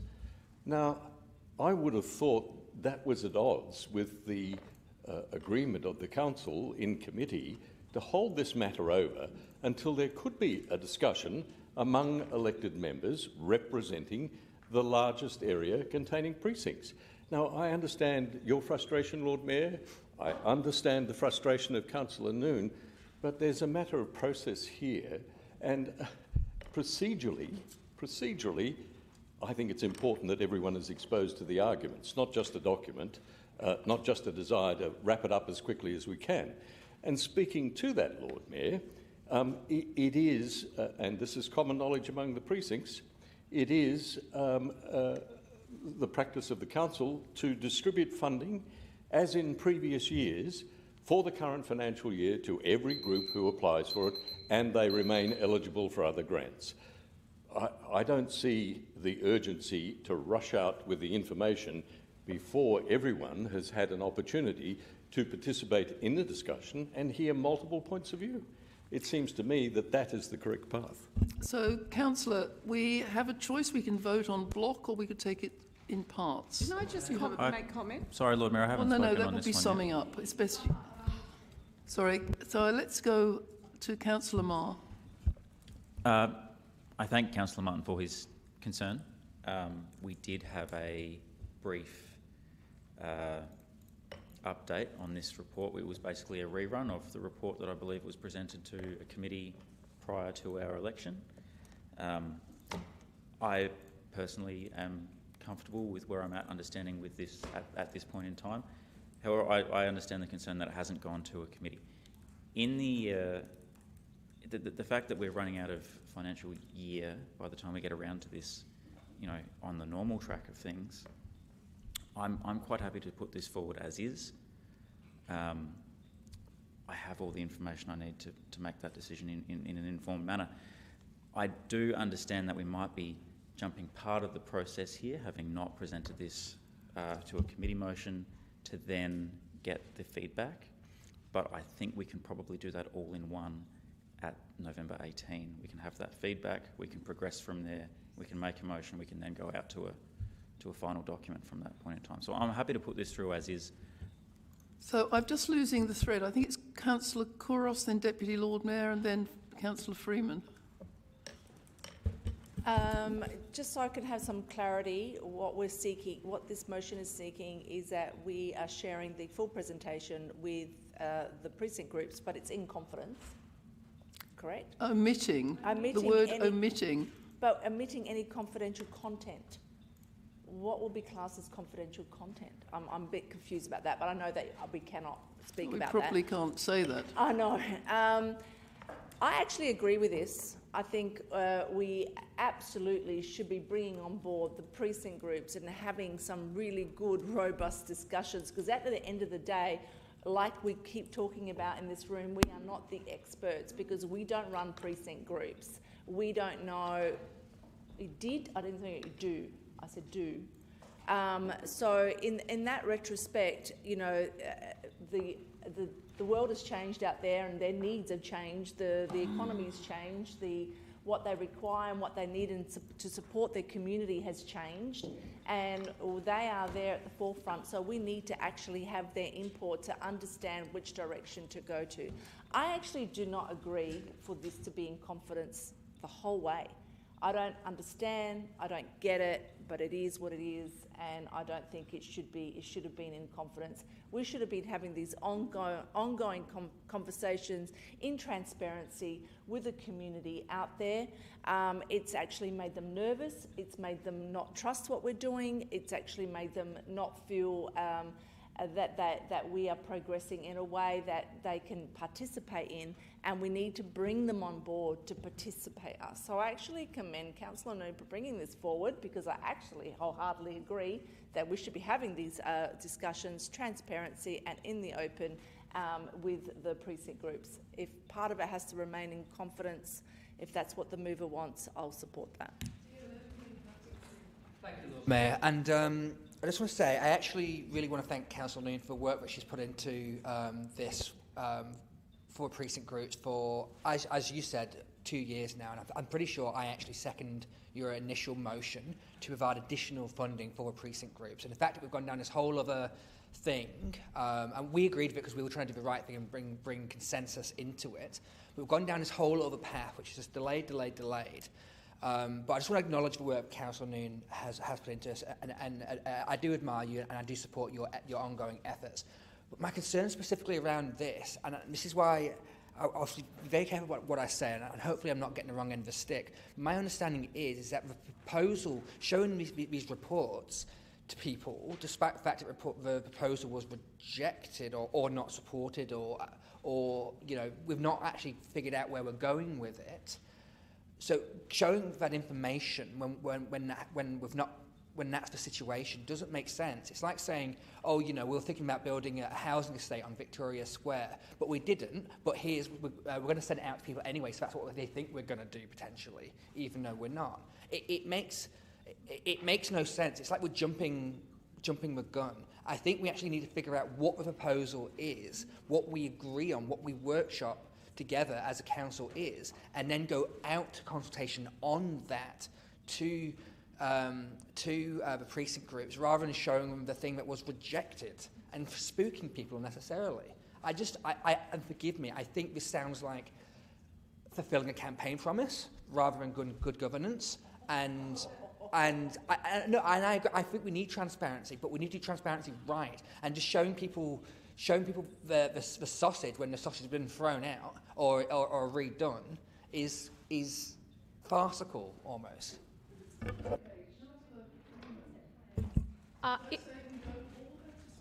Yep. If I could ask a question, and governance, I'll be guided by you if it's okay to ask this question. If part 2 of this motion instead said approves preparing a precinct review presentation, so I guess empowering administration to prepare something that would be appropriate to share with those precinct groups. I think it is. Can I just ask advice on that question, that first question? Through the presiding member, I previously stated that the administration understands the direction that would flow from this resolution. I'd strongly encourage the council members to give your administration a bit of credit for understanding the direction that might flow from this resolution. Quite clearly, omitting any confidential content is avoiding sharing a recommendation that was presented to the committee. The key information that needs to be shared with the precinct group presidents and chairs is what the options are, so that they can make intelligent comment that can be considered subsequently by the City Finance and Governance Committee. We're all over this. Councillor Freeman, was there another question? I completely agree with that sentiment, CEO. Can I just say, my question was if there were to be a presentation prepared that is not the full presentation stipulated here, is there time to do that before the dates that are in this motion? Can I ask that? Through the presiding member, interpret the words full presentation omitting any confidential content. There'll clearly be some modification to the presentation that was made previously to committee in confidence. I think the answer was yes. Okie dokie. Where have I got to? Deputy Lord Mayor, you've had yours? It was... would you sum up, Councillor Noon? Look, I take offence to the comment about campaigning because, I mean, this is no way that I raised this at all in my campaign. This is something that I put forward. No, I don't think anyone's casting doubt on people's This was motives. 2 years ago I put this motion forward about the, and it evolved into this review, and we're 2 years down the track. If anyone thinks, I mean, if this was private enterprise, this would have been done and dusted ages ago. This is like going out to consultation, like you were saying, Councillor Martin, about the long-term financial plan. This is getting consultation on this particular review that we have from a targeted group to actually inform us, so when it actually comes back to the workshop, that the central, even the new central ward councillors will be more informed. We're more informed. We can't come up with this, you know, this decision of, oh, this is what we think it should be, without their input. They've already had a report from administration. They are extremely happy with it. In actual fact, what was missing from that is the financials and financial structure. They need to be involved with this. And at the end of the day, this is just good damn business sense, to tell you the truth, and I absolutely trust. In fact, the CEO summed this up, actually. I don't need to say any more. I'll put that. All those in favour? Altogether, that is. Against? Division's been called. Members, division has been called in relation to item 18.3. Please stand until your name has been called. Councillor Couros, Councillor Freeman, Councillor Marr and Councillor Noon. Thank you.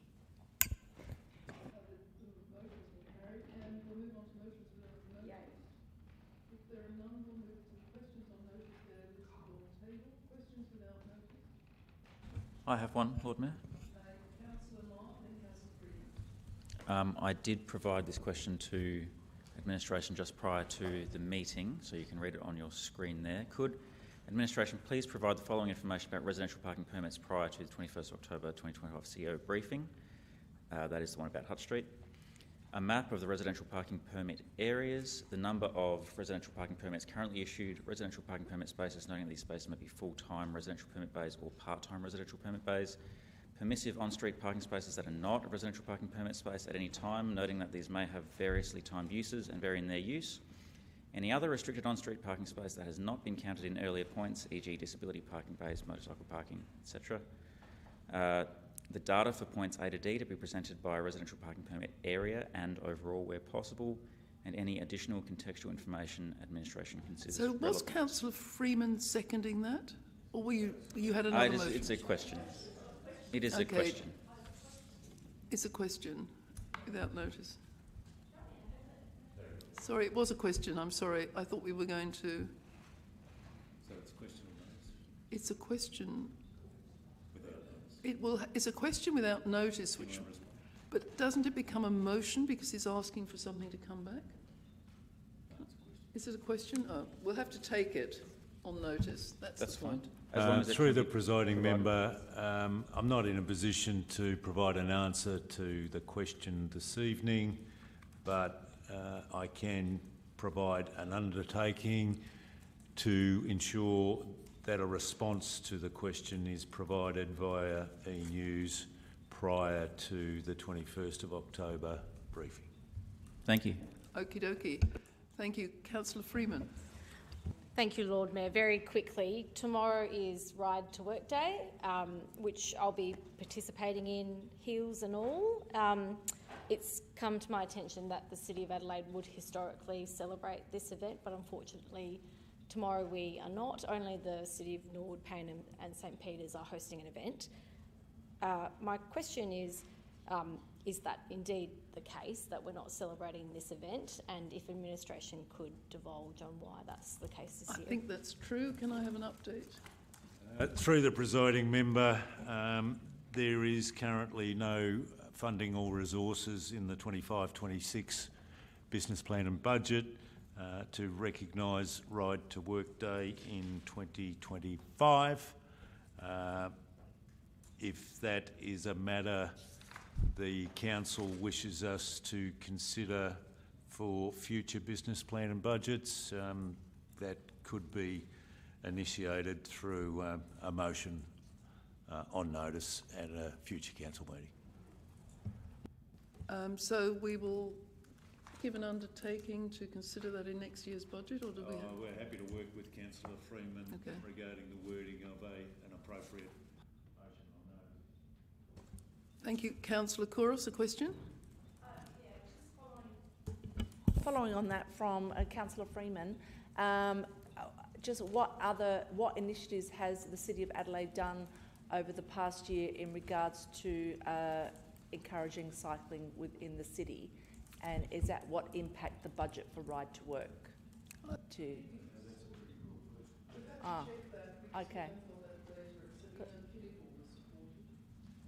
We'll take that on notice. If there's no other question on notice, can I move now for the exclusion of the public? We have 4 items. So can I ask that we have 23 first, which is exclusion of... Lord Mayor, I'm happy to move the exclusions, but procedurally just noting we are going to lose quorum. We have one item that we will be quorate for. I think there is one item that you can vote to go into confidence, I think, because that's not making a decision. So thank you. Thank you. We haven't got there yet. We haven't got there. Can we take the first item 23, which is a motion to exclude the public. Yes, a motion to exclude. So that's moved by Deputy Lord Mayor, seconded by Councillor Marr. All those in favour? All those against? That's carried. Thank you. And now the item 23 is the lease on Rundle Mall. No, so 24.1. Consider 24.1. Oh, I'm sorry. Go through to 4 Yeah, we'll have to do all the exclusions. Can someone move the exclusion for 24.1? Moved by Councillor Marr, seconded by Councillor Martin. All those in favour? All those against? That's carried. And then the exclusion for 24.2, moved by Councillor Martin, seconded by Councillor Marr. All those in favour? All those against? And then 24.3, moved by Councillor Martin, seconded by Councillor Noon. All those in favour? That's carried.